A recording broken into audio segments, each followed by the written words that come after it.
इस, श्वेताश्वर उपनिषद इस का पहला टॉपिक क्या है? इसमें टॉपिक है पहला श्वेताश्वर उपनिषद का ध्यान योग की विधि, महत्व और स्थान। ठीक है। ध्यान योग की, देखिए ये जो सारे उपनिषद हैं इनमें एक एक टॉपिक के दो दो सूत्र मिलते हैं, तो बहुत बड़ा इसमें मतलब आपको थ्योरी नहीं मिलने वाली दो दो पेज की। आपको थ्योरी पिछले अध्ययन से ऐड करनी पड़ेगी। इसमें मेन जो कहा है उपनिषद में वो मैं बता दूंगा। जैसे मान लिया मंत्र योग है, तो मंत्र योग में कोई उपनिषद क्या कह रही है वो मैं बता दूंगा। और मंत्र योग में अगर आपको ऐड करना है, पेज बढ़ाने हैं, तो पिछला वाला मंत्र योग जो मनोज जी ने पढ़ा है लास्ट में वो घुसा देना सब्जेक्ट में। ध्यान योग की विधि, महत्व और स्थान। हाँ, ध्यान योग की देखिए विधि विधि इसकी वैसी ही है जैसी गीता में कही है, समम काय शिरो गिरिवे धार्यंतम चले मने तटे नासिकाग्र दृष्टि दिश दिश्यानु अवलोकनम। ऐसी इसकी विधि क्या है? त्रिउक्तम साम्यप्यम सम शरीर है। केवल मैं तुम्हें सूत्र बता रहा हूँ, लिखने की जरूरत नहीं है, क्योंकि मुझे सूत्रों से याद है, मुझे ऐसे थ्योरी याद नहीं है। त्रिउक्तम सामीप्यम समय शरीर है, 2/8वां सूत्र है श्वेताश्वर उपनिषद का। अर्थात सिर, गला, छाती को सीधा रखकर एवं सामने उठाकर स्थिर करके मनुष्य को मन के द्वारा, लिखते रहो फटाफट, समस्त इंद्रियों को हृदय में एकाग्र कर ओंकार का ध्यान करना चाहिए। ओंकार का ध्यान करने से संसार रूपी वासनाओं से पार हुआ जाता है। द्वारा बोलना है, लिखूं? देखिए, सिर, गला, छाती को सीधा रख के शरीर को स्थिर करके मनुष्य को मन के द्वारा समस्त इंद्रियों को हृदय में एकाग्र करना चाहिए। ओंकार का ध्यान करना चाहिए। ओंकार का ध्यान करने से व्यक्ति समस्त संसार वासनाओं से पार हो जाता है। ये ध्यान की विधि है श्वेताश्वर उपनिषद। सूत्र मैंने बता दिया, 2/8, 2/8 नंबर सूत्र है। महत्व क्या है? ध्यान के असंख्य महत्व है, पर श्वेताश्वर उपनिषद में क्या बताया? न तस्य रोगो न जरा न मृत्यु प्राप्तस्य योगा अग्नि में शरीरम। आपको सूत्र लिखने की जरूरत नहीं है, बट मुझे सूत्र से याद है तो मुझे वो पढ़ के याद आ जाता है, सूत्र दिमाग में। न तस्य रोगो न जरा न मृत्यु प्राप्तस्य योगा अग्नि में शरीरम, 2/12 नंबर सूत्र है। जो ध्यान योग की अग्नि में खुद को तपा लेता है उसे न तो रोग होते हैं, न बुढ़ापा आता है, और न ही इनकी मृत्यु होती है। न तस्य रोगो, न रोग होता है, न जरा न मृत्यु, न बुढ़ापा आता है, न मृत्यु होती है। ध्यान योग के द्वारा समस्त मलों को धोकर आत्मा के वास्तविक स्वरूप को भली भांति प्राप्त किया जा सकता है।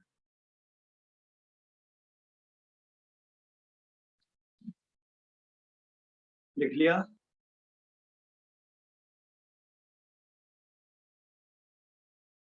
आगे चलें। ये ध्यान का महत्व है श्वेताश्वर उपनिषद में। आगे क्या है? स्थान। स्थान भी गीता के जो ध्यान का स्थान बताया ना गीता और हठ योग में, ऐसा ही चाहिए इसमें भी। समय सुचो सर्करा बाहिना बालुका वर्जिते शब्द जलाश्रय दिभि मनो अनुकूले नैतु चक्षु पीड़ने गुहानी बातान शरणेन प्रयोज्यते। ये सूत्र है 1/10 ध्यान के लिए स्थान का। समय सुचो सर्करा मतलब क्या है? समतल भूमि हो, स्थान साफ हो, पवित्र हो, जैसे कोई मंदिर या देव स्थान हो। कंकड़ पत्थर बालू से रहित भूमि हो, अग्नि ना हो, आसपास में अग्नि ना हो, शोरगुल ना होता हो, आसानी से पीने योग्य जल मिल सके, जहां का दृश्य मन को अनुकूल लगने वाला हो, आंखों को पीड़ा देने वाला ना हो तथा एकांत स्थान हो। लिख लिया सबने?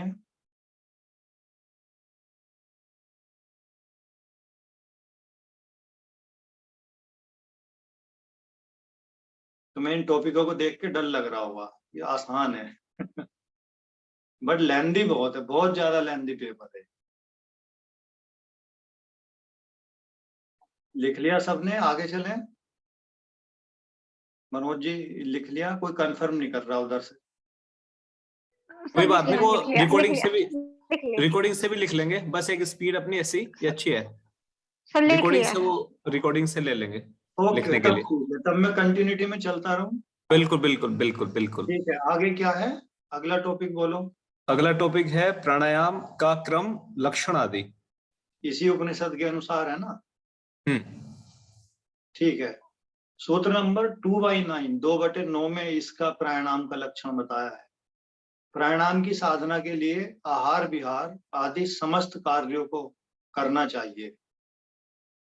प्राण जब अत्यंत सूक्ष्म हो जाए तब नासिका द्वारा उसे बाहर निकाल दें, और जिस प्रकार दुष्ट घोड़ों से जुड़े हुए रथ को एक सारथी नियंत्रित करके अपने लक्ष्य तक पहुंचाता है, उसी प्रकार एक साधक को प्राणायाम के द्वारा मन को बस में करके परमात्मा रूपी लक्ष्य तक पहुंचाना चाहिए।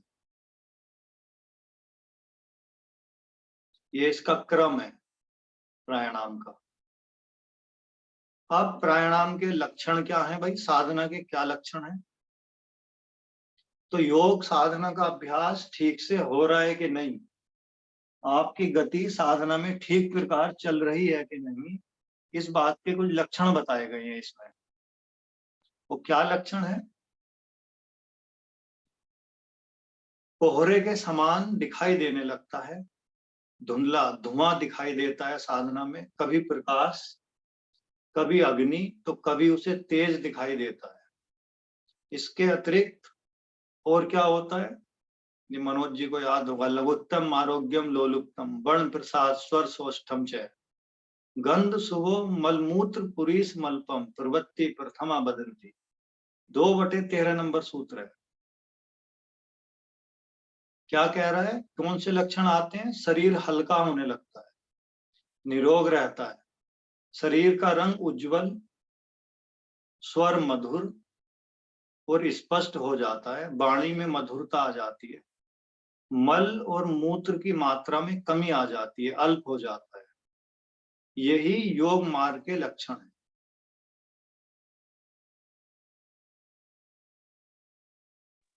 तो हाँ जी। तो मल और मूत्र की मात्रा में कमी क्यों आ जाती है? क्योंकि देखिए, हमें खाने की कम जरूरत पड़ती है। नहीं, अब ये तो आपने जो भी पूछ रहा है बहुत बड़ा सवाल पूछा है, मैं शॉर्ट में बता देता हूँ। देखिए, आगे आप पढ़ेंगे या पढ़ लिया होगा, पंचकोश की सिद्धांत आपने पढ़ा होगा। जब हमारा अन्न में कोश साधना क्या करती है? अन्न में, मनो में, प्राण में, विज्ञान में, आनंद में। ये उल्टा क्रम है मरने का। अगर हम इसको उल्टा कर दें, अगर हम अन्न में कोश में जिएंगे तो जल्दी नष्ट हो जाएंगे। अन्न में, मनो में, प्राण में, विज्ञान में, आनंद में, अगर हम ऐसे जिएंगे तो हमारे लिए हानि है। अगर हम क्रम उल्टा कर दें, विज्ञान में नहीं, सॉरी, आनंद में, विज्ञान में, प्राण में, मनो में, और सबसे बाद में आनंद में, तो जब अन्न में कोष बढ़ता है तो हमारे प्राण में और मन में कोष भर खाली नहीं हो पाते। उस वजह से हमारे शरीर की क्रियाएं प्रतिक्रियाएं बहुत अधिक चलती हैं, जिस कारण से मल मूत्र का निर्माण भी अधिक होता है। इस मात्रा में जब हम मनोमय या प्राणमय की साधना में आते हैं तो अन्नमय कोष की ऑटोमेटिक कम हो जाता है, यानी उसकी मांग, डिमांड। अन्नमय कोष क्या मांगता है? बहुत ज्यादा खाना, बहुत ज्यादा पानी, बहुत ज्यादा आहार का डिमांड करता है अन्नमय कोष। तो आप देखोगे जो अच्छे साधक होंगे उनका शरीर बहुत मोटा या थुलथुला नहीं होगा। जिनका शरीर मोटा होगा जो वो बहुत फूडी भी होंगे, क्योंकि उनका अन्नमय कोष बढ़ा हुआ है तो डिमांड करते हैं फूड की, बार बार खाने की। तो अन्न में कोश, जब प्राण में कोश की साधना करेंगे तो बाकी के कोश क्या होगा, उनकी मांग कम हो जाएगी, क्योंकि ये कोश एक दूसरे को भरते हैं। अन्न में कोश बड़ा होगा तो श्वास ही नहीं ले पाएगा आदमी, प्राण में कोश उसका कम होगा, प्राण में कोश कम होगा तो मन नियंत्रण में नहीं होगा, भागेगा इधर उधर, तो मनो में कोश डिस्टर्ब होगा। अब हम प्राण में कोश की साधना करेंगे तो प्राण के द्वारा, तो अन्न में कोश की मांग कम हो जाएगी। मांग कम होगी तो इस कारण से उनकी जो मांग है, मन ही तो मांगता है, तो मन में कोश भी स्थिर होगा, तो मांग को कम कर देगा मन, आहार की या इंद्रियों के विषयों की। आहार क्या है, इंद्रियों का विषय तो है, जीवा का विषय आहार है, समझे? क्लियर हुआ कि नहीं? Yes sir. ठीक है, बाकी एक और डिटेल, बोलो बोलो। तो जैसे तभी जो योगी बहुत सालों तक तपस्या करते हैं, तो उनको फिर खाने की और पीने की इतनी जरूरत नहीं रहती है, क्योंकि वो प्राण में इस कारण से नहीं रहती कि शरीर नहीं मांगता। शरीर तो मांगता है, शरीर को अपनी आपूर्ति चाहिए, परंतु शरीर जरूरत से ज्यादा आपूर्ति मन के द्वारा करता है। अब आप लोग क्या है, जैसे अन्न अभी बाहर गए डिनर करने, तो मान लिया डकार आ गई, तो आप बोलते हो भाई और खा लेते हैं थोड़ा, शरीर ने तो बता दिया बट मन नहीं मानता। तो जब उनका मन नष्ट हो जाता है तो आहार की डिमांड नहीं रहती बहुत ज्यादा, हल्का फुल्का आहार उनको, और वो आहार जो लेते हैं वो लेते ब्रह्मांड से, ऊर्जा शक्ति से आहार लेते हैं। ये ठोस आहार या द्रव्य आहार बंद हो जाता है उनका। परंतु उस साधना में जाने के पहले वो हठयोग से शुद्धि करते हैं, संग प्रक्षालन है या अन्य क्रियाएं हैं, उनसे शरीर का मल को बिल्कुल बाहर निकाल देंगे, ताकि उनके मन में, उनके शरीर में गंदगी या दूषित पदार्थ पैदा ना हो, जिसको प्राकृतिक चिकित्सा में बोलते विजातीय द्रव्य, या आपने पढ़ लिया होगा।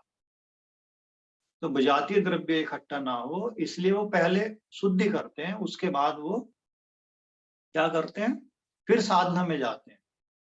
तो मन नहीं रहता तो खाने की मांग भी नहीं रहती। ठीक है, पूछो और किसी को कुछ पूछना है तो। बट अभी मैं आपको शॉर्ट में ये समझा रहा हूँ, ये बहुत बड़ा टॉपिक है एक्चुअली जो आप पूछ रहे हो, इसमें और भी तथ्य हैं, तो थोड़ा विषयांतर हो जाएगा। नहीं तो कभी किसी दिन मुझे फोन करके आप या क्लास कोई लगवा के पूछ लेना ढंग से। मैंने अभी आपको रफली डिटेल दी है इसकी। Okay sir. ठीक है, आपको जो भी पूछना हो मनोज जी के थ्रू मुझे फोन कर सकते हैं, पूछ सकते हैं कभी भी, किसी भी सब्जेक्ट, जितने भी आपके योग के सब्जेक्ट हैं, जिन 16 पेपर होने आपके, उनमें से कुछ भी पूछ सकते हो आप। बहुत बहुत धन्यवाद डॉक्टर साहब, ये तो बहुत अच्छी बात बता दी। किसी को कोई भी अगर दिक्कत हो, कोई टॉपिक समझ में ना आता हो, हालांकि मनोज जी बेटर समझाते हैं, बट फिर भी कोई अड़चन हो, डिटेल में पूछना हो, ये एक्चुअली किसने भी पूछा है। देखिए तुम्हारा जो सिलेबस है ये ज्ञान मीमांसा पे आधारित है पूरा, यानी मोटी मोटी डिटेल। जो आप पूछ रहे हो वो तत्व मीमांसा का प्रश्न है, योग की गहराई का, तो उसमें इन्होंने ऐसे टॉपिक लिए नहीं है। तो किसी को तत्व मीमांसा पढ़नी है योग की, तो मनोज जी के सेंटर आके एक दो बार समझा देंगे, वो कोई दिक्कत नहीं है, कुछ भी जिसको समझना। ठीक है मनोज जी? बिल्कुल बिल्कुल बिल्कुल। चलो ये यहाँ तक हो गया, लक्षण हो गए। हाँ, नेक्स्ट टॉपिक है परमेश्वर का स्वरूप, अष्टोध्याय परमेश्वर का स्वरूप और उनकी महिमा। ओके, देखिए एक शब्द याद कर लीजिए इसमें, दूसरे का अंगूठा दिखाते ना मस्ती में, चिढ़ाते हैं अंगूठा दिखा के, बस ये अंगूठा याद रखना। परमात्मा का क्या स्वरूप है? अंगुष्ठ मात्र, पुरुषो अंतराय आत्मा, 3/13 नंबर सूत्र है। अंगुष्ठ मात्र याद रख लेना दिमाग में, क्या मतलब है? परमात्मा का स्वरूप अंगूठे के आकार जितना है। ये सिद्धांत किसका है? श्वेताश्वर उपनिषद का। मनुष्यों अंगूठे के आकार जितना है, लिख लिया। परमात्मा सदा ही मनुष्य के हृदय में रहता है और ध्यान के द्वारा परमात्मा का प्रत्यक्ष किया जाता है। जो साधक परमात्मा को जान लेता है वह अमर हो जाता है।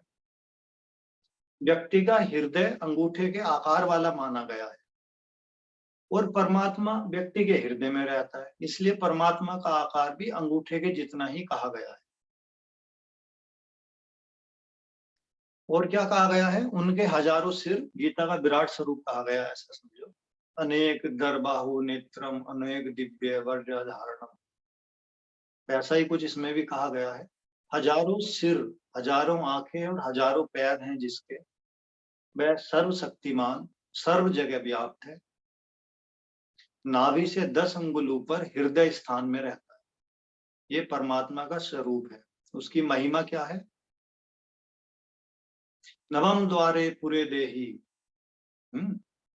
3/18 सूत्र है। 9 द्वार वाले इस शरीर में, कौन कौन से 9 द्वार है भाई? तुमने पढ़ लिए होंगे। शरीर में 9 द्वार कौन से हैं?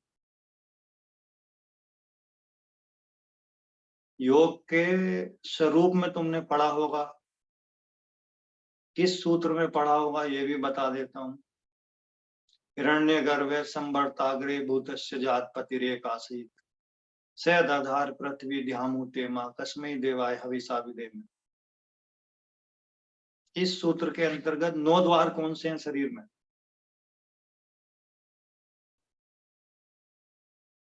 चलिए बता देते हैं। जहां भी छिद्र है ना शरीर में, 2 आंख, 2 नाक, 2 कान, मुख, मल द्वार, मूत्र द्वार, ये 9 द्वार है। 9 द्वार वाले इस शरीर में परमेश्वर स्थित रहता है। परमेश्वर से श्रेष्ठ और कोई भी नहीं है और ना ही कोई हो सकता है। परमेश्वर सूक्ष्म से सूक्ष्म और विराट से विराट है। जैसे एक मकड़ी अपने बुने हुए जाले में खुद को छिपा लेती है, उसी प्रकार परमात्मा भी अपनी दिव्य शक्तियों से प्रकट होता हुआ भी इस संसार में खुद को छिपा लेता है। ये परमात्मा का महत्व है। अगला टॉपिक क्या है मनोज जी? ये भागवत प्राप्ति के उपाय और मोक्ष की प्राप्ति। मोक्ष इसी उपनिषद के अनुसार है ना? हाँ, इसी के अनुसार है। सारा उपनिषद पूछ लिया इसने भी। चलिए, भगवत प्राप्ति के उपाय देखिए, श्वेताश्वर उपनिषद में 3 उपाय बताए गए हैं। कर्मयोग, उपासना योग और ज्ञान योग। इन 3 उपाय से भगवान की प्राप्ति होती है। इसके अनुसार कर्मयोग क्या है? ये गीता वाला कर्मयोग नहीं है। जो कर्मयोगी सत्व, रज और तम तीनों गुणों में व्याप्त अपने कर्मों को परमात्मा को समर्पित कर देता है, वही कर्मयोगी है। अर्थात जिसने अपने कर्म और कर्म के फल परमात्मा को समर्पित कर दिए, वही कर्मयोगी है और कर्मयोग है। कर्मयोग से संस्कारों का नाश हो जाने पर भगवत प्राप्ति होती है। दूसरा उपाय क्या है? ये देखिए, एक कर्मयोग का सूत्र संख्या बता देता हूं, 6/4। उपासना योग 6/5, छठा अध्याय 5वां सूत्र होगा। सर्वव्यापक परमात्मा की निरंतर स्तुति स्मरण करना ही उपासना योग है। सर्वाधार परम देव पुराण पुरुष परमेश्वर की उपासना करके भगवत प्राप्ति या उन्हें प्राप्त किया जा सकता है। ज्ञान योग 4/6 नंबर सूत्र है। अपने हृदय में परमात्मा की अनुभूति करना ज्ञान योग है। परमात्मा इस संसार का आदि व अंत है, ऐसा समझकर परमात्मा को हृदय में स्थित जानना ही ज्ञान योग है। ज्ञान योग के द्वारा भगवत प्राप्ति होती है। मोक्ष की प्राप्ति, बंधन से छूट जाना ही मोक्ष है। श्वेताश्वर उपनिषद में किस सूत्र में बात कही है? 6/13, 6/13 में। ज्ञान योग व कर्म योग द्वारा परमात्मा को जानने से साधक समस्त कर्म बंधनों से मुक्त होकर मोक्ष को प्राप्त करता है। किसके द्वारा? ज्ञान योग और कर्म योग के द्वारा।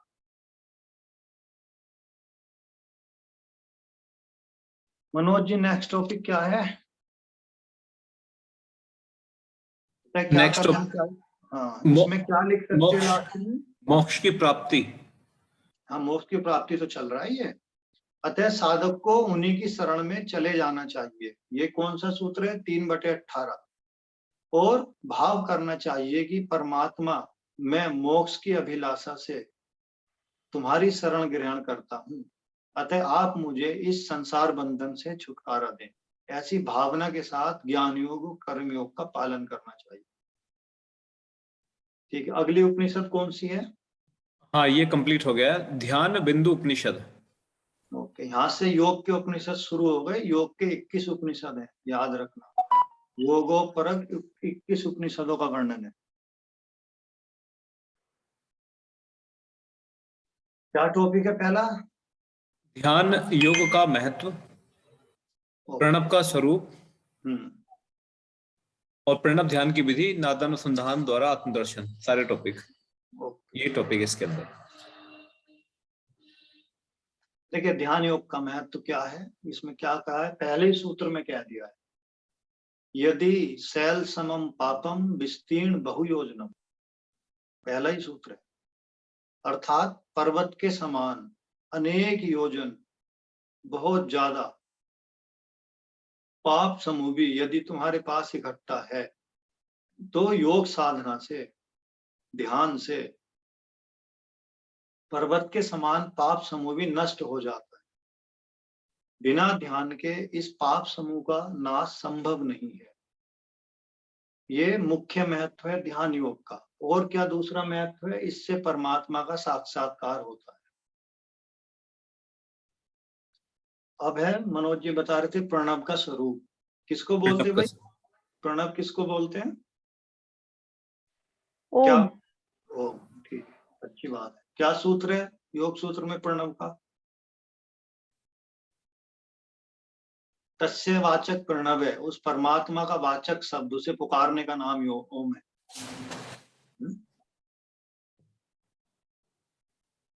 देखिए, ओम ही ब्रह्म है। ओम कितने शब्दों से मिलकर बना होता है? आ, उ और मा, और एक अर्ध मात्रा होती है। तो मुख्यतः 3 ही माने गए हैं। देखिए, आ का अर्थ क्या होता है? आकार। उ का अर्थ होता है उकार, और मा का अर्थ होता है मकार। आकार, उकार और मकार, ये ओम की संधि विच्छेद शब्द के अर्थ। तो आकार क्या है?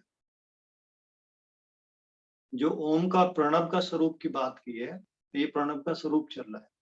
ओम ए, उ और मा से मिलके बना है। आ का अर्थ आकार, उ का अर्थ उकार, मा का अर्थ मकार। इस उपनिषद में आकार को क्या कहा गया है? आकार क्या है? पृथ्वी, अग्नि, ब्रह्मा का लय जिसमें होता है वह आकार है। यह रजोगुण से युक्त है। उकार के बारे में क्या कहा गया है? यह अंतरिक्ष, वायु तथा विष्णु इस उकार में लय होते हैं। इनका गुण सतोगुण है। मकार के बारे में क्या कहा है? स्वर्ग, सूर्य और परमात्मा शिव का लय मकार में होता है। यह तमोगुण से युक्त है। यह ओम का आपका स्वरूप है जो इसमें कहा गया है। प्रणव ध्यान की विधि। तो उकार में है अंतरिक्ष, वायु और देखिए, उकार में है अंतरिक्ष, वायु, विष्णु। देखिए, एक एक में एक एक देवता है और दो दो तत्व ब्रह्मांड के हैं। देखिए, आकार में ब्रह्मा देवता है, ब्रह्मा का लय होता है। उकार में विष्णु का और मकार में शिव का।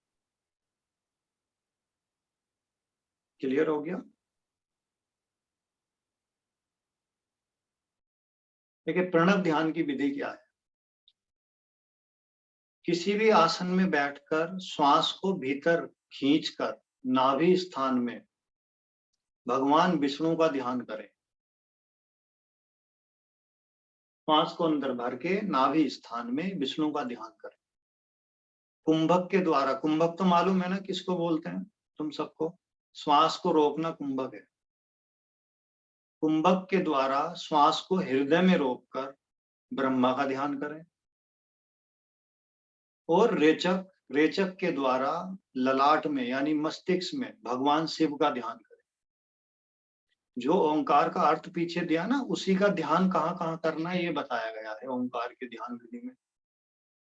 श्वास को अंदर भर के नाभि में विष्णु का ध्यान, कुंभक करके कहाँ पे, हृदय में ब्रह्मा का ध्यान, और रेचन करते हुए ललाट में शिव का ध्यान करें। इसके अतिरिक्त भी ओम की निम्न विधियां दी गई हैं। नंबर 1 क्या दी गई है? 5 विधि है। हृदय में प्रकाश पुंज के समान ओम का ध्यान, बाईं नासिका से श्वास भरकर शरीर के मध्य में ज्योति रूप ओम का ध्यान, नंबर 3 शुद्ध स्फटिक के समान चंद्रमा के प्रकाश वाले भगवान विष्णु का ध्यान। नंबर 4 कुंभक द्वारा शरीर में चतुर्भुज ब्रह्मा का ध्यान। नंबर 5 रेचक द्वारा मस्तिष्क में शिव का ध्यान। क्लियर हो गया? आगे चलें मनोज जी, नेक्स्ट टॉपिक क्या है? सर सॉरी, मुझे एक और क्वेश्चन पूछना है। जी जी जी पूछें। सर अगर ये विष्णु, ब्रह्मा और शिव, इन्हीं के बारे में हम ऐसे क्यों सोच रहे हैं? मतलब इस हर स्थान के साथ इन्हीं को क्यों जोड़ रहे हैं? उससे क्या फर्क पड़ता है? क्या तुम्हारा नाम आ रहा है राधिका? Yes sir. देखिए राधिका, ये फिर तत्व मीमांसा का प्रश्न है। मैं तुम्हें शॉर्ट में डिटेल, ये बहुत लॉन्ग प्रश्न है, तो मुझसे फोन के थ्रू पूछ लेना, मैं भी शॉर्ट में दे देता हूँ। देखिए, आपने मेटल पदार्थ देखे हैं, ठीक है? पदार्थ किन 3 चीजों से मिलके बनता है? दुनिया के सारे पदार्थ, सजीव हो निर्जीव हो, जो भी दृश्य जगत है मॉडर्न साइंस के अनुसार किन चीजों से मिलके बनता है? तो वो तो 5 एलिमेंट्स, 5 तत्वों से होता है ना? नहीं, वो ये तो 3 गुण की एलिमेंट बात है क्या सर? सत्व रज तम, इसकी बात नहीं, करें? नहीं ये योग के अनुसार है। ये तो देखिए, इलेक्ट्रॉन, प्रोटॉन और न्यूट्रॉन, मॉडर्न साइंस के अनुसार जो भी दृश्य अदृश्य जो भी पदार्थ हैं, जो हम देख सकते हैं या नहीं भी देख सकते हैं, वो 3 चीजें उनमें पाई जाती हैं। इन्हीं 3 चीजों का नाम ब्रह्मा विष्णु महेश था तब, जब ये शब्द नहीं आए थे। ठीक है? ब्रह्मा क्या है? क्रिएटर है। तो इलेक्ट्रॉन क्या है? क्रिएटर है। शिव क्या है? विध्वंसक है। तो न्यूट्रॉन क्या है? विध्वंस करता है। विष्णु क्या है? पालकहार है। तो प्रोटॉन क्या है? किसी भी एक्सिस का पालन करता है, पालन पोषण करता है। तो ये जो तीन चीजें, आप न्यूट्रॉन प्रोटॉन इलेक्ट्रॉन है, इनका तब नाम ब्रह्मा विष्णु महेश था। और हमारे 3 मुख्य केंद्र क्या हैं शरीर में? 3 मुख्य अंग कौन से हैं बताओ? नाभि, हृदय, मस्तिष्क। उदरस्य रोगम हिम मूलम शरीरम, उदर ही रोगों का मूल है, यानी मूल अंग क्या है? कंद स्थान नाभि। नाभि जन्म से पहले भी पालन पोषण करती है, जन्म के बाद भी पालन पोषण करती है। क्लियर हो रहा है कि नहीं जो समझाना चाह रहा हूं? Yes sir. तो ये 3 मुख्य देवता 3 मुख्य जगहों का नाभि पालन करती है, पोषण करती है, पेट। मस्तिष्क क्या करता है? मस्तिष्क विस्तार करता है। हृदय क्या करता है? जीवन को देता है। तो ये 3 मुख्यतः ब्रह्मा 3 अंगों के समानांतर ही चलते हैं बहुत जगह, परंतु ये मत श्वेताश्वरोपनिषद का है। अगर आप रियल में जाएंगे तो थ्योरी अलग होगी। अभी हम चल रहे हैं श्वेताश्वरोपनिषद के अनुसार। तो इन 3 मुख्य शक्तियों को 3 मुख्य अंगों से संबंधित किया है, क्योंकि 3 हमारे शरीर के मुख्य अंग हैं, नाभि, हृदय और मस्तिष्क, और 3 ही मुख्य शक्तियां हैं। बेसिकली हम लोग ब्रह्मा विष्णु महेश को एक पिक्चर के रूप में इमेज करते हैं कि 4 हाथ होंगे, और शिव के गले में ऐसा क्या करते हैं, त्रिशूल होगा, नहीं, और विष्णु सांप के ऊपर लेटे हुए होंगे। ये एक पिक्चराइजेशन है, बट रियलिटी में ये एक ऊर्जाएं हैं, और ये ऊर्जाएं सतोगुण, रजोगुण, तमोगुण से व्याप्त है। ठीक है, क्लियर हुआ? ठीक है, ये तुम राधिका कभी डिटेल में पूछ लेना, मैं मना नहीं कर रहा हूँ, बट ये इसमें नहीं लिखा जा सकता ये सब कुछ श्वेताश्वरोपनिषद में नहीं। ठीक है। तो किसी दिन आप लोग लेक्चर रख लो वहाँ, जो भी तुम्हारे 100, 50, 1000 सवाल हैं, जो भी जिसके भी हैं, एक साथ क्लियर कर देंगे। किसी संडे के दिन रखना, तो मनोज जी के सेंटर पे आके तुम्हारी ये तत्व मीमांसा क्लियर कर देंगे सब। यस सर, ठीक तो है, अच्छा होगा बहुत। ये तो मनोज जी और आप लोग व्यवस्था बनाइए। मेरे पास एक्चुअली संडे को ही समय होता है बस थोड़ा सा। अब ये 2-3 दिन का था, तो मनोज जी की ये भाई जिम्मेदारी थी, मैंने कहा चलो निभा देते हैं इसको। अगला टॉपिक क्या? नादानुसंधान। नादानुसंधान द्वारा आत्मदर्शन। ठीक है, देखिए नादानुसंधान तुमने पिछले सेम में भी पढ़ा होगा, और ये एग्जाम में भी तुम्हारे आया होगा। जब तुमने फर्स्ट सेम के एग्जाम लिखे होंगे, नादानुसंधान की बात की गई हो। देखिए नाद कहते हैं ध्वनि को,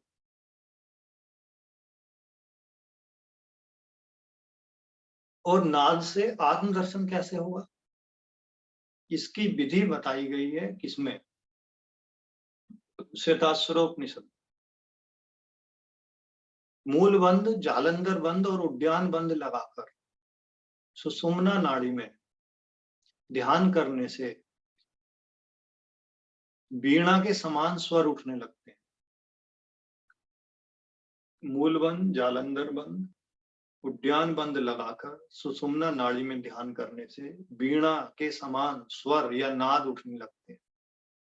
और कौन कौन से नाद पैदा होते हैं? जैसे शंखनाद,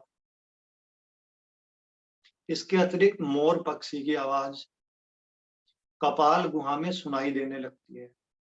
नाद की ध्वनि सुनते हुए ब्रह्मरंध्र में मन को लीन कर देना चाहिए, जिससे आत्म साक्षात्कार उत्पन्न होता है, पैदा होता है। वही नाद बिंदु भगवान शिव का स्थान भी है। जो व्यक्ति नाद के ज्ञान को जान लेता है, वह कैवल्य को प्राप्त होता है। जिस प्रकार कुएं से रस्सी के द्वारा जल निकाला जाता है, उसी प्रकार ओम के नाद द्वारा सुषुम्ना नाड़ी से जल रूपी कुंडलिनी शक्ति को उठाया जाता है और भूमध्य में ला करके मुक्त हुआ जाता है। क्लियर हो गया? बड़ी अच्छी उपमा, उपनिषदों में उपमाएं बहुत अच्छी हैं, उदाहरण बहुत प्यारे दिए इन्होंने जीवन से जोड़ के। क्लियर हो गया? अगला टॉपिक। ये कंप्लीट हो गया वाला। जी, अब नेक्स्ट जो है योग कुंडली उपनिषद। मतलब अगली यूनिट पे आ गए आप। अगले यूनिट पे आ गए हैं। ठीक है, प्राणायाम सिद्धि के उपाय, प्राणायाम के भेद और ब्रह्मा प्राप्ति के उपाय, 3 टॉपिक है इसके अंदर। ठीक है। योग कुंडलिनी उपनिषद, प्राणायाम सिद्धि के उपाय। देखिए प्राणायाम का अर्थ तुम सबको पता ही होगा। श्वास के नियंत्रण को प्राणायाम कहते हैं, या श्वास का विस्तार करने को प्राणायाम कहते हैं। योग कुंडलिनी उपनिषद में प्राणायाम सिद्धि के 3 साधन कहे हैं। कौन कौन से हैं वो 3? मिताहार, आसन और शक्ति चालनी मुद्रा। मिताहार तुम लोगों को पता है? जरा बताओ क्या है।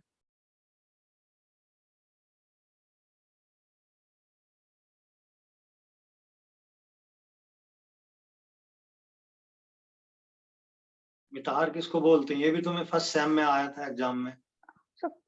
कम खाने को मिताहार बोलते हैं, अल्पाहार जैसे पौष्टिक खाना जो हो गया हमारे लिए, जो उतना ही खाना है जितना शरीर को जरूरत हो। वैसे तो कायदे में चतुर्थांश विभाजन की बात की है। पेट के 4 हिस्से कर लो, एक हिस्सा पानी के लिए छोड़ दो, एक हिस्सा वायु के लिए छोड़ दो, एक हिस्सा जल के लिए छोड़ दो, बचा हुआ 25% अन्न से भरो, 25% जल से है। ये मिताहार।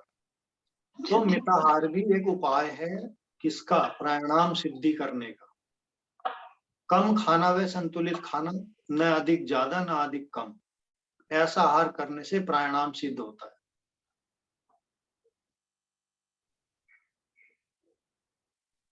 आसन, आसन से भी प्राणायाम सिद्ध होता है। आसन के संबंध में क्या कहा है? आसनम द्विविधम प्रोक्तम पद्मम वज्रासनम, यानी श्वेताश्वर उपनिषद में 2 आसन बताए गए हैं, पद्मासन और वज्रासन। अर्थात पद्मासन और वज्रासन के अभ्यास में प्राणायाम करने से, बैठकर प्राणायाम की सिद्धि होती है। फिर क्या, शक्ति चालनी मुद्रा। मनोज जी को ये तो पढ़ा दी होगी शक्ति चालनी हठयोग में। ये नहीं करे अभी, ये प्रैक्टिकल में था पार्ट। देखिए शक्ति चालनी मुद्रा क्या है, हठयोग में इस मुद्रा को क्या कहा गया है। शक्ति चालनी का मतलब होता है कुंडलिनी जगाने वाली, जो कुंडलिनी को चलाने लगे। इस मुद्रा का नाम है शक्ति चालनी। वज्रासन में बैठकर दोनों हाथों को दोनों घुटनों पर रखकर पेट के निचले भाग को आगे झुकाते हुए दबाना, इस मुद्रा का नाम है शक्ति चालनी की मुद्रा। इस मुद्रा में बैठकर कुंडलिनी क्रिया करनी चाहिए और उसके बाद भस्त्रिका कुंभक का अभ्यास करें। यह उपाय भी प्राणायाम को जगाने में, सिद्ध करने में मदद करता है। अतः मिताहार आसन और शक्ति चालनी मुद्रा प्राणायाम सिद्धि के 3 उपाय योग कुंडलिनी उपनिषद में कहे गए हैं।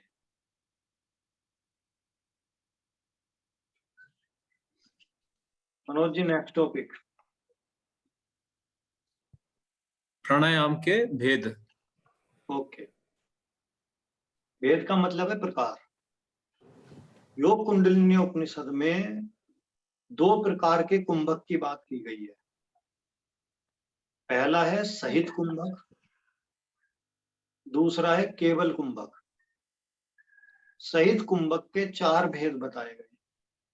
कौन से? सूर्य भेदन, उज्जाई, शीतली और भस्त्रिका। अर्थात 4 प्रकार के प्राणायाम कहे गए हैं। सूर्य भेदी कुंभक, उज्जाई कुंभक, शीतली कुंभक और भस्त्रिका कुंभक।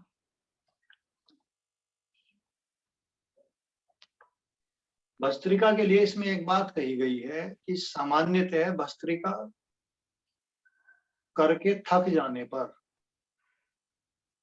दाई नासिका से पूरक करें और फिर बाई से रेचन करना चाहिए। बाकियों की विधियां तुम्हें सब पता होंगी, इन चारों की। उज्जाई, सूर्य भेदी, शीतली और भस्त्रिका की विधि तुम्हें मालूम होंगी। किसी को विधि पूछनी है तो बताओ, तुम्हें पता ही होंगी। अब है ब्रह्म प्राप्ति के उपाय। योग कुंडलिनी उपनिषद में ब्रह्म प्राप्ति के लिए जो मुख्य उपायों की चर्चा की गई है वे निम्नलिखित हैं। देखिए, ग्रंथि भेदन। ग्रंथि भेदन में क्या चीज आती है? ब्रह्मा, विष्णु और रुद्र ग्रंथि, इनका भेदन करने से ब्रह्म प्राप्ति होती है। षट चक्र भेदन, कुंडलिनी जागरण, खेचरी मुद्रा का अभ्यास, आत्म अनुसंधान की प्रक्रिया से ब्रह्म तत्व की प्राप्ति होती है। ध्यान की प्रक्रिया का अभ्यास करने से ब्रह्मा की प्राप्ति होती है।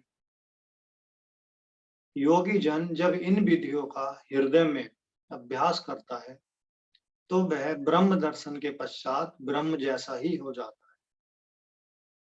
क्लियर हो गया?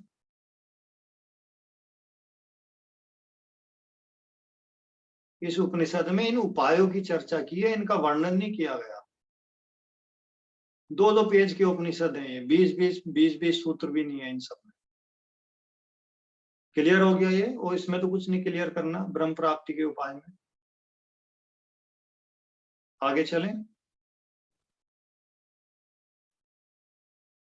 ये जो बताया ना, ये अगर आपको लॉन्ग में दिखता है तो आप इसे एक्सप्लेन कर दोगे, है ना, चक्रों को, इन सबको। देखिए, खेचरी मुद्रा आप एक्सप्लेन कर दो, षट चक्र भेदन 6 चक्रों को एक्सप्लेन कर दो। अच्छा, इसमें 6 चक्र कौन कौन से? 7 को कौन सा हटा दिया इन्होंने? इन्होंने हटा दिया होगा, ब्रह्म चक्र हटा दिया होगा ऊपर वाला। शास्त्र, हाँ। और इसमें उपनिषद में ही इनकी डिटेल नहीं है, तो आप कहाँ से लिखोगे? अगर टॉपिक बढ़ाने के लिए लिखना है तो कुछ भी लिख देना। फिर उपनिषद में ही एक सूत्र दिया है ब्रह्म प्राप्ति के उपाय का। अब ऐसे इसका एक्सप्लेनेशन होगा नहीं, क्योंकि ना इसमें पूछा गया। देखिए, ब्रह्म ग्रंथि, रुद्र ग्रंथि होती है, अभी मैंने बताया ना, हृदय, नाभि और मस्तिष्क में ध्यान। तो शिव ग्रंथि क्या होती है? ललाट में होती है। तो ललाट का चक्र कौन सा है? उसका ध्यान लिख दो, आज्ञा चक्र का। ब्रह्म ग्रंथि कहाँ होती है? नाभि में। और विष्णु ग्रंथि कहाँ होती है? ये आपका हृदय में। तो हृदय चक्र का ध्यान लिख दो। पढ़ाया जा सकता है, बट उपनिषद में डिटेल नहीं। ठीक है, अब हो जाएगा इजिली। नेक्स्ट है योग चूड़ामणोपनिषद। नाम याद भी रह जाएंगे तुम्हें वहां। योग चूड़ामण्डूप्यनिषद निषद। इसमें क्या है? योग के 6 अंगों का वर्णन और प्रत्येक के फल और उनके क्रम। पूरा टॉपिक एक ही है इसके अंदर। ओके, देखिए, यह उपनिषद नाथ परंपरा से संबंधित है। गोरख शतक यानी गोरखनाथ परंपरा से बहुत मिलती जुलती है ये। इन्होंने लगभग उन्हीं को कॉपी किया है। तो इसमें योग के 6 अंगों का वर्णन है। क्या है? सूत्र बता देता हूं, क्योंकि मुझे सारी चीज सूत्रों से याद है, और तो वैसे मुझे थ्योरी पता नहीं है। आसनम प्राण सन्नोधम प्रत्याहारस्य धारणा ध्यानम समाधि रेतानी योग अंगानी भवंती सट है। ये सूत्र उन्होंने कहा है। यानी कौन कौन से हैं? आसन, प्राणायाम, प्रत्याहार, धारणा, ध्यान, समाधि। इस टॉपिक को आप 20 पेज पे भी लिख सकते हो, आपको इतना डिटेल पता होगा। परंतु इनके बारे में इसमें क्या मुख्य बात कही है वो मैं बता देता हूं। देखिए, पहला है आसन। इसमें 2 प्रकार के आसन की बात कही है, सिद्धासन और कमलासन। कमलासन का मतलब है पद्मासन। इनकी विधि आपको पता है, विधि लिखने की जरूरत नहीं है, कभी भी मत लिखना, इसमें विधि मांग नहीं रहा। इन आसनों की सिद्धि से क्या होता है? इसमें फल की बात की गई है ना, ये अंगों का वर्णन, फल और क्रम। तो क्रम तो हम क्या बता रहे हैं? आसन, प्राणायाम, प्रत्याहार, धारणा, ध्यान, समाधि, ये क्रम है। अब इनके फल क्या है? इन आसन का फल क्या है? लिख लो। रोग समाप्त होते हैं। प्राणायाम, देखिए, इसमें नाड़ी शोधन प्राणायाम की बात की गई है। पद्मासन में बैठकर नाड़ी शोधन करना चाहिए। बाई नासिका से चंद्रमा का ध्यान तथा दाई नासिका में सूर्य का ध्यान करना चाहिए। नाड़ी शोधन तुम लोगों को पता है ना, सबको? ठीक है। इसके फल का क्या? इसका फल क्या है प्राणायाम का? देखिए, जठराग्नि प्रबल होती है और दिव्य नाद सुनाई देने लगते हैं। मनोज जी, फास्ट तो नहीं हो रहा ज्यादा? तुम लोगों को सही चल रहे हैं? फास्ट नहीं है, वो रिकॉर्डिंग से समझ में आ जाएगा सब इजीली, कोई फास्ट नहीं है। दूसरी बात, ये सब डिटेल इसमें रिपीट हुई है कई जगहों पे। हाँ सारे योग की बातें हम पहले भी पढ़ चुके हैं सारी। हाँ, बस इनको क्लियरिफाई करना है। बस ये समझना है कि वो इस पॉइंट में कहना क्या चाह रहे हैं। अगर आप सिलेबस ध्यान से देखो, इसमें 5 जगह पे मंत्र योग की बात की गई है, कर्म योग की बात की गई है। हाँ, हर बस किसी उनमें कुछ चीजें अलग होंगी, थोड़ा बस सा, बस उसको ध्यान देना है तुम्हें। अधिकांश तो गीता से मैच कर रही है सारी बातें। हाँ, बहुत सारी। देखिए, अब हम किस पे आते हैं? एक इसी में दूसरे प्राणायाम की बात की गई है, ओंकार प्राणायाम।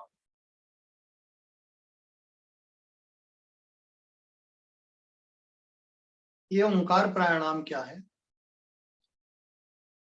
देखिए, पद्मासन में बैठकर 12 मात्रा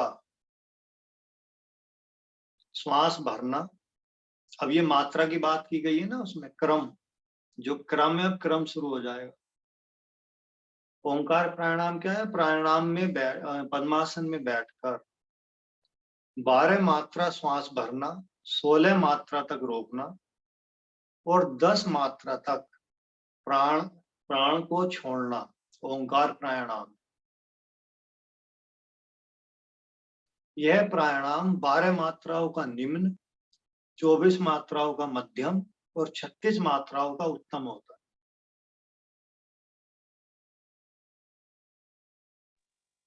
इसका ये फल समझ क्या? में आया। जी, तो ये वाला फिर से समझ में बताएं। फिर से। आवाज क्लियर नहीं हो रही मुझे, दोबारा बोलूं? ये ऐसा समझ नहीं आई वो बात। देखिए, ओंकार प्राणायाम की बात की है इसमें। ओंकार प्राणायाम क्या होता है? पद्मासन में बैठकर। अब हम 3 चीजें जानते हैं ना, रेचक, पूरक और कुंभक। तो भरने का अर्थ है पूरक, तो 12 मात्राओं तक पूरक करना है, 16 मात्राओं तक कुंभक यानी रोकना है और 10 मात्राओं तक रेचन यानी छोड़ना है। यह क्रिया ओंकार प्राणायाम कहलाती है। अब जो 12 मात्राओं वाला सिस्टम से करेगा, यानी 12, 16 और 10, वो तो सबसे लो ग्रेड का प्रैक्टिस करने वाला हुआ। 12 मात्राओं का अभ्यास निम्न यानी बहुत लो ग्रेड का साधक है। यदि इसी को 24 मात्राओं से प्रारंभ करें तो मध्यम स्थिति का साधक है। यदि इसी को 36 मात्रा से प्रारंभ करें तो उत्तम साधक कहलाएगा। अब क्लियर हो गई? ये मात्राएं तूने पतंजलि योग सूत्र में पढ़ा है? नहीं, मात्राएं किसको बोलते हैं? मृदु, मध्यादि, मात्र, सूक्ष्म, दीर्घम। देखिए, लिखना मत, मैं तुम्हें नॉलेज के लिए समझा देता हूं। जैसे आप पद्मासन में बैठे हैं और एक बार घुटने पे हाथ घुमा के चुटकी बजाएंगे ना एक बार, तो ये एक मात्रा कहलाएगी। यानी 12 बार चुटकी बजाते में जितना समय लगेगा उतने में हम भर ही रहे हैं। लिखना मत इसको, मैं तुम्हारी नॉलेज के लिए समझा। और यदि हम 16 बार, एक बार घुटने पे हाथ घुमाया चुटकी बजाई, ऐसा 16 बार चुटकी बजाने तक हम रोक रहे हैं, तो कुंभक। और 10 बार चुटकी बजाने तक हम बाहर छोड़ रहे हैं तो रेचक। अब 12 बार चुटकी भरने से जो प्रारंभ करेगा वो मध्य, वो लोएस्ट, लो ग्रेड का साधक है, अधम। उत्तम, मध्यम, मध्यम, 3 तरह के साधना बताई जाती है प्राणायाम में, अधम, मध्यम, उत्तम। जो 24 मात्रा से प्रारंभ करेगा वो मध्यम, जो 36 से प्रारंभ करेगा मात्रा वो उत्तम। मात्रा का मतलब एक संख्या मान लो आप। फिर वो और योग सूत्र में गहरे जाना पड़ेगा, उसकी जरूरत नहीं है। योग सूत्र में दीर्घ काल सूक्ष्म की अभ्यास बताया गया है और मृदु, मध्यादि, मात्र, दीर्घ काल सूक्ष्म। तो जब कभी समय मिलेगा जब पढ़ाएंगे उसको। ठीक है, इससे क्या लाभ मिलता है जी, क्या फल मिलता है इससे? पसीना आने लगता है, कंपन होता है, शरीर आसन की सिद्धि में हवा में ऊपर उठने लगता है।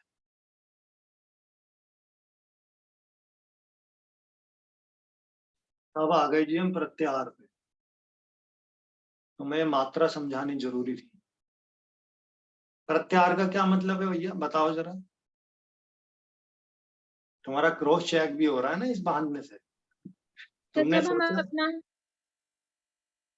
बोलो। जब हम अपना ध्यान सब जगह से एकत्रित करके अंदर किसी भी एक जगह पे एकत्रित करते हैं, अंदर की तरफ ले जाते हैं, मतलब सारी इंद्रियों से हटाकर अंदर की तरफ ले जाते हैं, और तो बेटा किसी फिर भी एक चीज धारणा पे किसको फोकस बोलते हैं? करते हैं। फिर धारणा का क्या मतलब है? तो एकत्रित करना धारणा होता है, प्रत्याहार होता है इधर उधर से अपना ध्यान हटाकर अंदर की तरफ ले जाना। और तो बेटा ध्यान क्या होता है अगर एकत्रित करना धारणा है तो? एकाग्र करना यदि धारणा है तो ध्यान क्या होता है?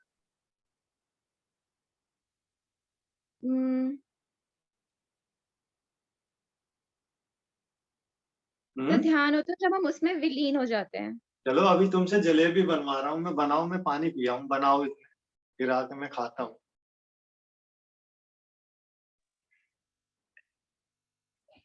सर आपने अटैचमेंट डिटैचमेंट बताया था इसमें प्रत्याहार में, किसी चीज से हटके और बुरे विचारों को छोड़ के तुरंत ये सरल भाषा है। कनेक्टर है, कनेक्टर, मुझे फिर वही याद है। ये कनेक्टर, हाँ सरल ये बताया। ये ऐसा मानो जैसा स्टार बताया गया ना, वो बातों को समझाने का। सरल भाषा है ये। स्व विषय संप्रयोगे, भूल गया आप, चित्तस्य स्वरूपान, स्वरूप में जब हमारा जो इंद्रियां है ना, इंद्रियां हमारी कहीं ना कहीं लगी होती है, याद करो, जब वो अपने वास्तविक स्वरूप के को समझने लगती है, वहां से डिटैच होती है, जहां भी लगी है, जैसे कान किसी बात पे लगा होता है, जीभ अगले पल कुछ खाने की चाह रख रही है ना, वो सुन रहे होंगे आराम से, आप ही बताना। प्रीति बता देना सबको। सर मुझे तो यही लगता है कि प्रत्याहार होता है जब हम उसे हर जगह से अपना ध्यान हटा लेते हैं, और जब हम एक जगह पे उसे फोकस कर देते हैं, फिर पहला प्रत्याहार है, फिर जब फोकस कर देते हैं तो धारणा है, और ध्यान होता है जब हम उसमें विलुप्त, मतलब उसके अंदर, मतलब आई डोंट नो, विलुप्त हो जाते हैं। विलुप्त, फिर समाधि किसको बोलते हैं? समाधि में होता है विलुप्तीकरण। तो चलो छोड़ो, मस्ती कर रहा था, तुम्हें फटाफट ये टॉपिक आने वाले हैं कि बाद में समझा देते। स्व विषय संप्रयोगे इवेंद्रिय नाम प्रत्याहार है। स्व विषय, जब अपने विषयों से, देखिए प्रत्यय का मतलब होता है इंद्रियां, और आहार का मतलब होता है जो वो ग्रहण करती हैं। क्या ग्रहण करती हैं? अपने अपने विषय। कान अच्छा सुनना चाहता है, जीभ अच्छा खाना चाहती है, नेत्र अच्छे दृश्य देखना चाहता है, त्वचा अच्छा इस पर, ये इंद्रियों के विषय हैं। तो प्रत्यय आहार, प्रत्यय माने इंद्रिय और आहार माने उनके विषय, भोग्य पदार्थ। तो विषय और इंद्री जो जावे, अपने स्वादन को ललचावे, तिन की ओर न जाने दे ही प्रत्याहार कहावे ही। जब विषयों की ओर इंद्रियों का जाना रुक जाता है, केवल इतनी सी बात है प्रत्याहार, अंदर बाहर मुड़ना या तुड़ने की बात नहीं है। तो विषय संप्रयोग इंद्रिय नाम प्रत्याहार है। जब इंद्रिया अपने विषय की ओर जाना बंद कर देती हैं तो यह घटना प्रत्याहार कहलाती है। क्लियर हो गया?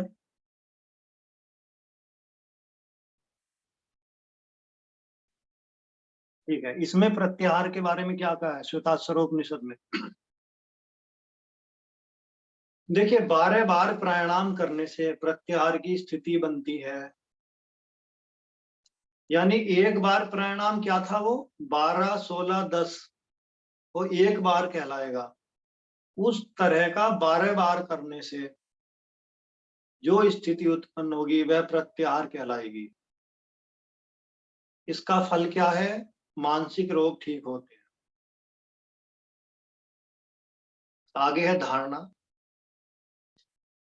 अब 12 बार प्रत्याहार करने से धारणा की सिद्धि होती है।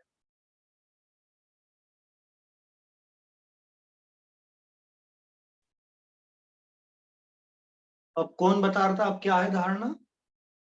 देश बंधस्य चित्तस्य धारणा। जब इंद्रियां रुक जाएंगी तो अब किसी देश विशेष में मन को धीरे धीरे अभ्यास करने का नाम धारणा है। किसी देश विशेष में ध्यान को, मन को रोकना। इंद्रियां हमारे मन को रोकने नहीं देती। तो जब इंद्रियों की गति रुक जाएगी तो हमारा जो मन है, चित्त है, वो किसी स्थान में एकाग्र होना प्रारंभ होगा। यानी एकाग्रता का प्रारंभ है धारणा, और एकाग्रता का दृढ़ होना है ध्यान, और एकाग्रता का कंटिन्यूटी में बने रहना है उसकी दृढ़ अवस्था। ठीक है, 12 बार प्रत्याहार करने से धारणा की सिद्धि होती है। धारणा का फल क्या है? योगी का मन धैर्यवान बन जाता है। अब नेक्स्ट है ध्यान। अब तुम अपने आप ही समझ गए होंगे ध्यान में क्या लिखना है, बता दो जरा। कंटिन्यूटी में चल रहा है सवाल। 12 टाइम धारणा करने से ध्यान हो जाता है। बिल्कुल सही जा रहे हो। धारणा की 12 आवृत्ति पूर्ण होने पर ध्यान की स्थिति बनती है। भाई बच्चों को उनको खुद लिखना भी आना चाहिए ना, वो नकल करने वाले ना हो जाए। तो कंटिन्यूटी दे रहा हूं, क्या अगली लाइन बनेगी? पद्मासन में नासिका के अग्रभाग पर दृष्टि रखकर ओम का जाप करना ध्यान कहलाता है। तुम्हें तो इतना डेटा लिखने को भी मिल रहा है, इन उपनिषदों का तो डेटा ही नहीं मिलता कहीं भी। ये तो इतनी टेढ़ी चीज है ये। किसने पेपर बनाया, मेरी समझ से तो कोई बाहर है ये।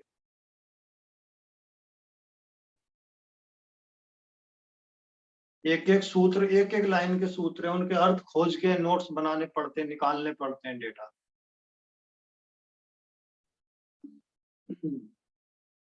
क्या फल है? एकाग्रता में विचार रुक जाते हैं ध्यान से।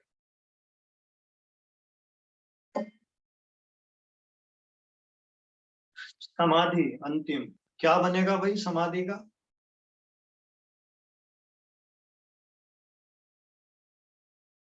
ये तुम खुद भी लिख सकते हो। 12 बार ध्यान होने पर समाधि की स्थिति बनती है। क्या लाभ है? समाधि से जीव के शुभ अशुभ कर्म समाप्त हो जाते हैं और मुक्ति मिलती है।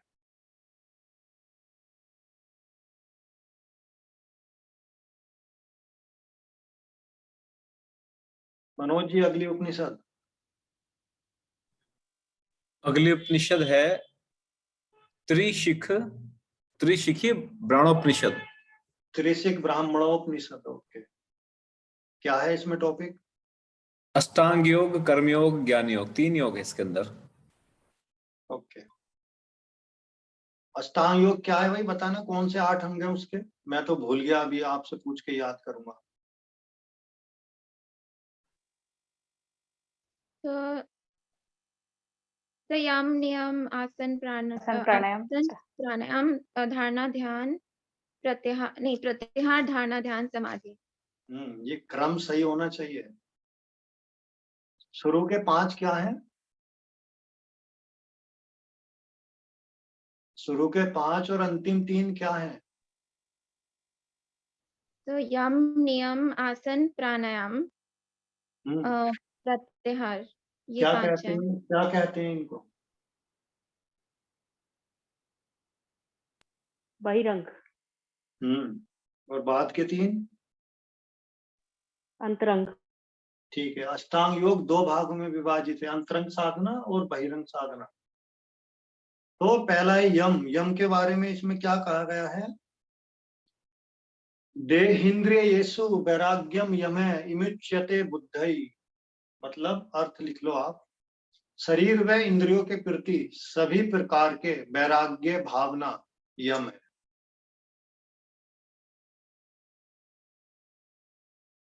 शरीर व इंद्रियों के प्रति सभी प्रकार के वैराग्य की भावना क्या है? यम है। मनोज जी थकान होने लगी क्या? अभी तो मैंने शुरू ही किया है उपनिषद। मैं पूरी ट्राई करूंगा इस उपनिषद को, तो ये यूनिट को पूरा खत्म कर दूं, एक 8 टॉपिक ही छोड़ू। देखिए कौन से 10 नियम है इसमें, फटाफट लिखो। अहिंसा, सत्य, अस्तेय, क्षमा, धैर्य, ब्रह्मचर्य, दया, आर्जव, स्वयं अल्पाहार और शुद्धता। अब बात करते हैं नियम की।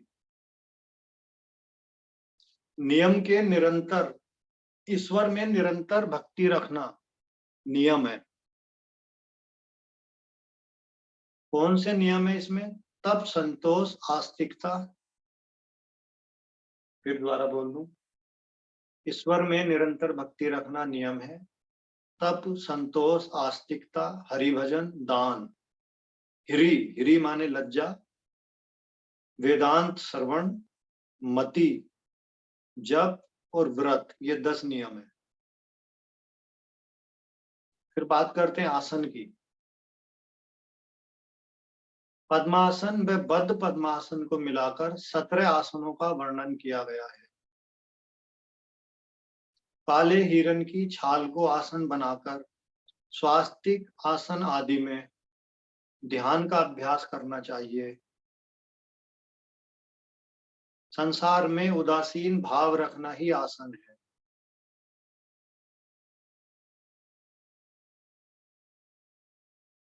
फिर प्राणायाम की बात करते हैं। क्या है इसमें प्राणायाम? यह संसार मिथ्या है, इस तथ्य को जान लेना ही प्राणायाम है।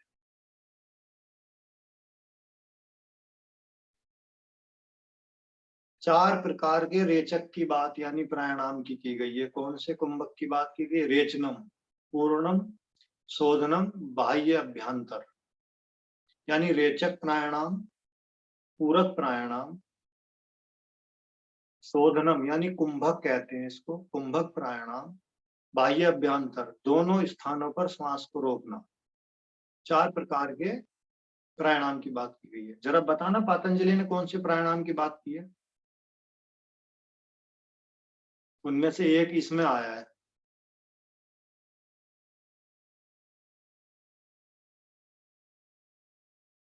किन प्राणायाम की चर्चा की है? पतंजलि के प्राणायाम के नाम बताइए।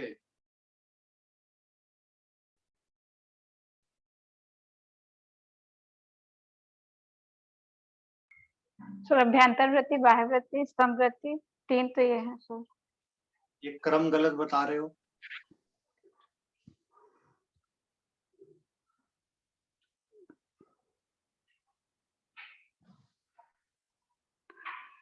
मनोज जी ने, हमने 15, 16, 17 साल पहले पढ़े हैं ये विषय, और अभी पढ़ने की जरूरत नहीं है। बाह्य, अभ्यंतम, अभ्यंतर, स्तंभ वृत्ति, विषय छेपी चतुर्थ। बाह्य वृत्ति प्राणायाम, स्तंभ वृत्ति, अभ्यंतर वृत्ति और विषय छेपी चतुर्थ,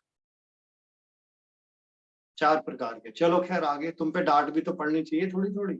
मनोज जी तो नहीं डांटते, मैं तो खैर डांट देता हूँ भाई।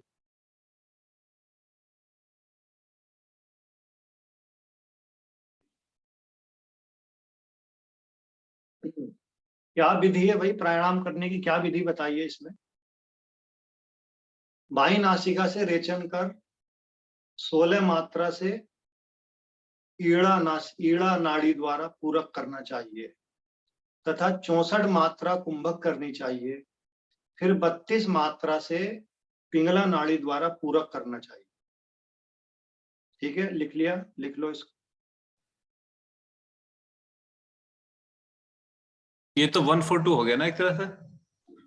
हाँ, 16 चौका 64, 16 दूनी 32, 142 ही है। इस प्रकार बार बार क्रम विपरीत व सीधे क्रम में दिन में 4 पहर का अभ्यास करना चाहिए। अजी सुबह, दोपहर, शाम और रात खाना पीना छोड़ के ये 4 पहर की साधना करनी चाहिए। अवय प्रत्याहार, देखिए इसमें इसमें सब चीजें थोड़ी थोड़ी अलग हैं। प्रत्याहार क्या है? शरीर के मर्म स्थलों को एक स्थान से दूसरे स्थान पर लाने को प्रत्याहार कहते हैं। परमात्मा की चेतना शरीर के 18 मर्म स्थलों में रहती है। मर्म स्थल, परमात्मा की चेतना शरीर के 18 मर्म स्थलों में रहती है। इनको एक स्थान से दूसरे स्थान में लाना ही प्रत्याहार है। धारणा क्या है? यम नियम के द्वारा मन को स्थिर करना धारणा है। धारणा से मनुष्य संसार रूपी दुख से पार होने में सफल हो जाता है। अब क्या है? ध्यान। मैं प्रकाश में स्वरूप हूं, इस चिंतन पर, इस बात पर चिंतन करना ध्यान है। हृदय में प्रकाश, दीपक की भांति मणि का प्रकाश रूप ध्यान करने से योगी मुक्ति को प्राप्त होता है। अब क्या है? समाधि। ध्यान में स्वयं को विस्मृत कर इष्ट देव के साथ एकाकार हो जाना ही समाधि है। ध्यान में स्वयं को विस्मृत कर अपने इष्ट देव के साथ एकाकार हो जाना ही समाधि है। समाधि की अवस्था में समस्त विरक्तियों का नाश होकर केवल्य प्राप्त होता है।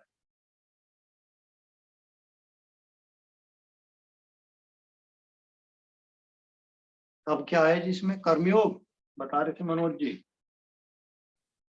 हाँ, कर्मयोग है। अब कर्मयोग फिर ज्ञान योग। कर्मयोग। कर्म कर्तव्य में अपि बृहतिस वेश कर्मसु बंधनम बंसो नित्य कर्मयोग च उच्यते। अर्थात कर्म ही कर्तव्य है। कर्म और कर्तव्य द्वारा शास्त्रों के अनुकूल कर्मों में निरंतर मन को लगाए रखना कर्मयोग कहलाता है। कर्म फल के त्याग से शांति प्राप्त होती है। ज्ञान योग। यतु चितस्य सतम अर्थे श्रेयसी बंधनम। 26वां सूत्र। अर्थात ज्ञान का अर्थ है चित्त का पूर्ण रूप से आत्मिक उत्थान में लगे रहना। इससे श्रेष्ठ सिद्धियों की प्राप्ति होती है। यम नियम की साधना से ज्ञान मार्ग और पक्का हो जाता है, अर्थात ज्ञान की प्राप्ति होती है। अतः यम नियम भी ज्ञान योग में सहायक। क्या समय हो गया मनोज जी? 4 बजने में भी 6 मिनट करीब हो गए। 54, चलो 54। कोई बात नहीं, आज इतना ही रख लो, बच्चे थक भी गए होंगे। हाँ बिल्कुल बिल्कुल बिल्कुल, ये मैं सोच रहा था। नहीं, फिर पता लगा निकलना शुरू हो गया इधर से। अभी तक तो सिमिलर टॉपिक थे। यानी आपकी 4th यूनिट के कितने टॉपिक बच गए? एक टॉपिक बचा है, योग शिखो तत्वोपनिषद। उसमें क्या क्या है? मंत्र योग, लय योग, हठ योग, राजयोग, इनकी अवस्थाएं, आहार और दिनचर्या के बारे में, ठीक, योग सिद्धि के प्रारंभिक लक्षण और सावधानियां। बहुत सारा पूछा है। चलो बड़ा उपनिषद है, कल ले लेंगे। उसके बाद क्या है?